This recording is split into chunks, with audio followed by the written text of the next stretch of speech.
Yes, Miss Havisham. Not named? No, Miss Havisham. And Mr. Jaggers is made your guardian? Yes, Miss Havisham. She quite gloated on these questions and answers. So keen was her enjoyment of Sarah Pocket's jealous dismay. Well, she went on, you have a promising career before you. Be good, deserve it, and abide by Mr. Jaggers's instructions. She looked at me, and looked at Sarah, and Sarah's countenance wrung out of her watchful face a cruel smile. Goodbye, Pip. You will always keep the name of Pip. You know? Yes, Miss Havisham. Goodbye, Pip. She stretched out her hand, and I went down on my knee and put it to my lips. I had not considered how I should take leave of her.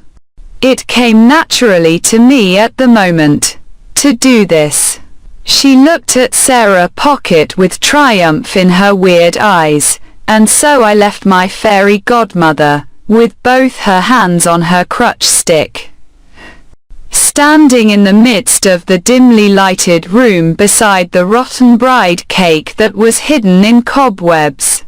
Sarah Pocket conducted me down, as if I were a ghost who must be seen out.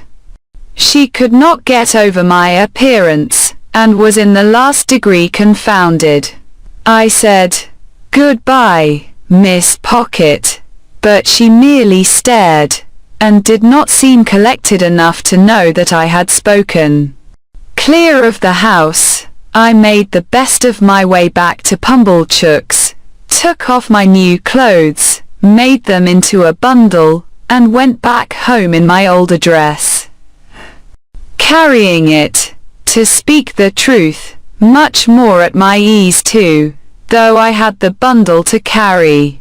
And now, those 6 days which were to have run out so slowly, had run out fast and were gone.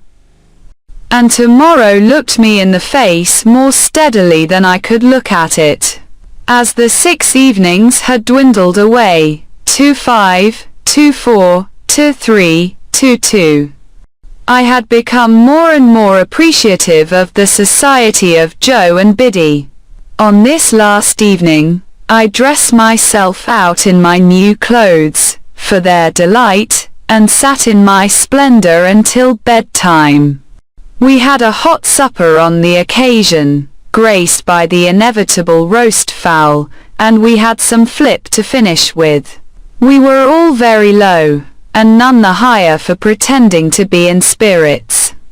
I was to leave our village at 5 in the morning, carrying my little hand portmanteau, and I had told Joe that I wished to walk away all alone. I am afraid, sore afraid, that this purpose originated in my sense of the contrast there would be between me and Joe, if we went to the coach together. I had pretended with myself that there was nothing of this taint in the arrangement, but when I went up to my little room on this last night, I felt compelled to admit that it might be so, and had an impulse upon me to go down again and entreat Joe to walk with me in the morning. I did not.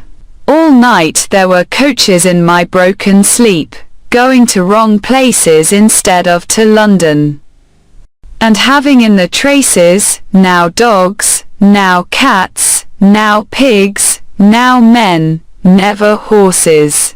Fantastic failures of journeys occupied me until the day dawned and the birds were singing. Then I got up and partly dressed, and sat at the window to take a last look out, and in taking it fell asleep. Biddy was astir so early to get my breakfast that, although I did not sleep at the window an hour, I smelt the smoke of the kitchen fire when I started up with a terrible idea that it must be late in the afternoon. But long after that, and long after I had heard the clinking of the teacups and was quite ready, I wanted the resolution to go downstairs. After all, I remained up there, repeatedly unlocking and unstrapping my small portmanteau and locking and strapping it up again, until Biddy called to me that I was late.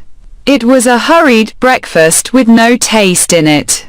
I got up from the meal, saying with a sort of briskness, as if it had only just occurred to me, well, I suppose I must be off. And then I kissed my sister, who was laughing and nodding and shaking in her usual chair, and kissed Biddy, and threw my arms around Joe's neck. Then I took up my little portmanteau and walked out. The last I saw of them was when I presently heard a scuffle behind me, and looking back, saw Joe throwing an old shoe after me and Biddy throwing another old shoe. I stopped then, to wave my hat, and dear old Joe waved his strong right arm above his head, crying huskily, "Hurrah!" and Biddy put her apron to her face. I walked away at a good pace, thinking it was easier to go than I had supposed it would be, and reflecting that it would never have done to have had an old shoe thrown after the coach, in sight of all the high street. I whistled and made nothing of going.